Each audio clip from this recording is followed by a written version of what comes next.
హుషో రామచంద్ర. ఈ free bus పథకమేమో గాని RTC డ్రైవర్లు, కండక్టర్లు ఆడలతో నిలబెట్టుకునేతందుకు డ్యూటీకి రాంగా ఒకటి కాకుండా 2 బాక్సులు కట్టుకొని బుక్కడు ఎక్కువ తింటే గాని ఆసరయ్యేటట్టు లేదు ఆళ్ళకు. ఓతాన కాకుంటే ఓతాన ఏదో ఒక కొట్లాట కానొస్తూనే ఉంది. పంచాల ముచ్చట ఇనొస్తూనే ఉంది. ఇయాల హైదరాబాద్‌ల లకిడీ కాపుల బస్సు ఓవర్‌లోడ్ అయింది. ఎక్కించుకోనన్నందుకు ఇగ పంచాది దిగిందిగ. ఎందుకు ఎక్కించుకోవు? నీ సొంతం బస్ అనుకుంటున్నావా? అనుకుంటా బుస్సున లేచి కస్సుమని మాట్లాడుకుంటా కయ్యం పెట్టుకుందట. ఖతం. ఇక ఆ డ్రైవర్ అన్నకు మస్తు గాలి. నాది కాదుగా బస్సు, మరి నువ్వు తీసుకోపో. నువ్వు నడుపుకోపో అనుకుంటే బస్సు దిగిండిగ.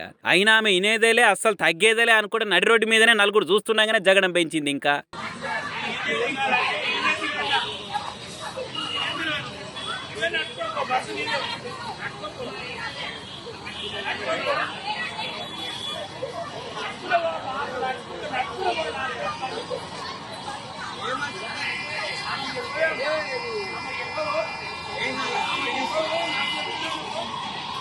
ఇక ఓ దిక్కు బస్సులు ఉండలేమో పంచాజాలు కానీ బస్సు దివయా డ్రైవరు. లోపల ఉడికి ఉడికి చచ్చిపోతున్నామని అంటే ఇట్లా రోడ్డు మీదనే బస్సు ఆపే వరకలా వచ్చిపోయే బండ్లు కార్లకు తిప్పలయ్యి ఏ అడ్డం తీరా బస్సు అనుకుంటా ఆలు మాటలనే. ఈ వీడియో ఇంత ఇంత వైరలే వరకలా పాపం నిచ్చ ఎన్ని పంచాయలు అవుతున్నాయో డ్రైవర్ అని ఇట్లా ఫ్రస్ట్రేషన్ చూయిస్తుండు అని కొందరంటే, పాపం ఇప్పటికి ఎంతమంది బస్సులు ఎక్కించుకోక అట్లనే వెళ్ళిపోయిర్రో ఏమో. కోపం ఆపుకోలేక అక్క ఆవేశం అట్లా చూయించింది అనుకుంటా ఇంకొందరు కామెంట్లు చేస్తారు ఇక.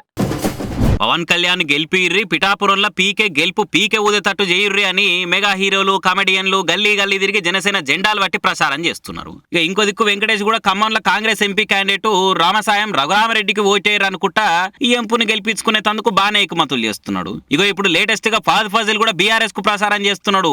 అది కూడా బీజేపీకి వ్యతిరేకంగా. ఇదెక్కడ మాసరా మామ. ఫాద్ ఫజిల్ మలయాళమే యాక్టరు. పుష్పాస్ అంటే తెలుగు సినిమాలతో తప్ప తెలుగు రాజకీయాలకు, తెలంగాణ పార్టీలకు ఆయనకు లింక్ ఉన్నట్టు ఇదివరకు ఎన్నడూ ఇన్లేదు లేదు. ఆయన ఇప్పుడెందుకు ప్రసారం చేస్తున్నానంటే అదే అసలు ట్విస్టీడా.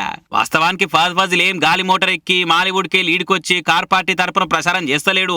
ఆయన ఫోటోలను వాడుకొని గులాబీ పార్టీ ఫ్యాన్స్ కొందరు ఇట్లా ప్రసారం చేస్తున్నారు. మల్కాజ్గిరి కాడ ఆడాడ గోడల మీద ఇగో ఈ పోస్టర్లు అతికిచ్చిరు కొందరు. బీఆర్ఎస్ ఏలివడిలో ఏమేమైనాయి, బీజేపీ ఎట్లెట్లా తెలంగాణకు హ్యాండ్ ఇచ్చింది, ఏమేం చేయకుండా ఆగం చేసింది అని పోస్టర్లను రాసి పెట్టిర్రు. కొత్త సినిమా ఆవేశంలో ఫాద్ ఫజిల్ పర్ఫార్మెన్స్ ఊహించుకుంటా ఓ రీల్ చేస్తాడు కదా, అది మస్తు వైరల్ అయ్యే వరకలా సోషల్ మీడియాలో ఒక్కొక్కరు ఒక్కో తీరు వాడుతున్నారు. ఇక బీఆర్ఎస్ వాళ్ళు అడుగు ముంగట్కేసి ఇగో ఇట్లా ఫాద్ ఫజిల్ వేరియేషన్లను వాళ్ళ పార్టీ ప్రమోషన్ కి వాడుకున్నారు. పెండింగ్ ఫ్లైఓవర్లు, కొత్త ప్రాజెక్టులు ఏం లేవు, ఐటీఐఆర్ పత్తా లేదు, మల్కాజ్గిరికి నిధులు దిక్కులేవు, ఇచ్చిన మెడికల్ కాలేజీలు సున్నా, ఇంకా మీదికెళ్ళి మతం పేరు చెప్పి కొట్లాటాలని ఒక పక్క రాసి ఇంకో పక్క బీఆర్ఎస్ చేసిన పనులు రాసుకొచ్చిరు. ఎస్ఆర్డిపి, ఎస్ఎన్డిపి, పెట్టుబడులు, కొలువులు, మల్కాజ్గిరికి మంచిగా నిధులు, మెడికల్ కాలేజీలు, స్కూళ్లు, ప్రశాంతంగా ఉన్న రాష్ట్రము, ఇది బీఆర్ఎస్ మల్కాజ్గిరికి తెలంగాణకు వేసింది అని ఇంకో పక్క రాసి పెట్టి ఇట్లా పోస్టర్లు కొట్టి ప్రచారం చేస్తారు.